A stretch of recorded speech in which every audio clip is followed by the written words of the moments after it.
один человек все время страдал. Ему было то слишком жарко, то слишком холодно, то много одного, то мало другого. То хотелось кричать от радости, то забиться в угол от тоски. От переживаний его сердце грубело, тело разрушалось, а мысли застывали в его голове. А когда он совсем перестал меняться, смерть пришла и забрала его. Как? Тебе понравилось жить? Спросила смерть. Ну, и да, и нет. В жизни есть солнце, удовольствие и любовь. А есть холод, разочарование, боль. Но главное, я совсем не нашел в ней смысла. Смерть усмехнулась. Когда ты уходил к живым, смысл был, но там ты растерял его. Что ж, я дам тебе совет, как все исправить. Поговори с 3 учителями. Они помогут тебе все вспомнить. После этих слов смерть вернулась мотыльком, и наступила тьма. Тьма была безмолвной и густой, как камень. Как же страшно и холодно. Я никогда никого не смогу найти в этой липкой тьме.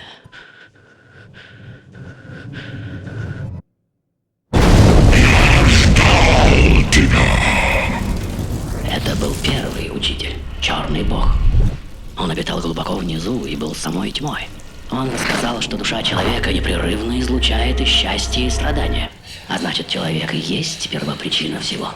Но только тогда, когда в душе человека царит равновесие, его империей правит свобода.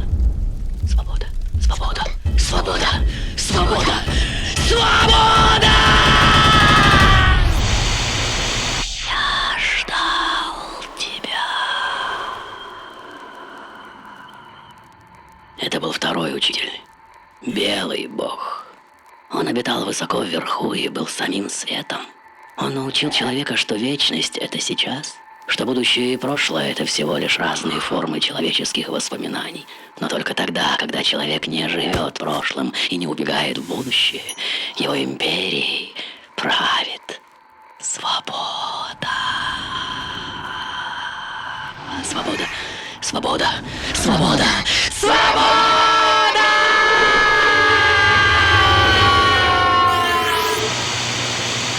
Что ж ты не ищешь 3-го учителя? Я ждал тебя. Я хочу рассказать тебе про черного и белого бога. Они говорили об одном и том же, но все же о разном. Так что же они говорили? Они говорили обо мне. Это я выбираю между черным и белым. Я выбираю между добром и злом, действием и бездействием. Я составляю с миром целое, и мы оба наполняем друг друга. Когда я несу в этот мир красоту, он становится прекрасным. Когда я несу разрушение, он становится безжалостным. В этом и есть смысл. Я вспомнил. Что ж, ты нашел 3-го учителя, Сказала смерть. свое «я». А теперь иди, расскажи об этом людям. Черный бог говорит о земле и живущих на ней и внутри нее. Белый бог говорит о небе и живущих над головой. Черный бог помогает быть ближе к корням своим. Белый бог зовет в дорогу. Черный бог не дает забыть. Белый бог открывает будущее. Черный бог внутри тебя. Белый бог вокруг тебя. Черный бог — это я. Белый бог — это я. Весь мир качается, но он сбалансирован. Нет покоя нигде и ни в чем.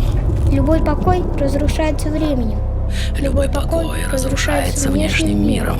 Любой покой нестабилен. Тот, кто умеет держать равновесие, находясь то справа, то слева, то сверху, то снизу, то внутри, то вовне, способен быть над миром. Именно он способен быть Императором черного и белого богов. Радость всегда обращается в горе, слезы всегда обращаются в смех. Нежное со временем становится грубым. Дружба превращается в любовь. Любовь в привычку. Привычка в ненависть. Ненависть в успокоение. Успокоение в любопытство. Любопытство в дружбу. Черный бог обращается в белого бога. Белый бог обращается в черного бога. Когда черный бог выходит на свет, он становится серым, как все вокруг. Когда белый бог погружается во мрак, он становится серым, как все вокруг.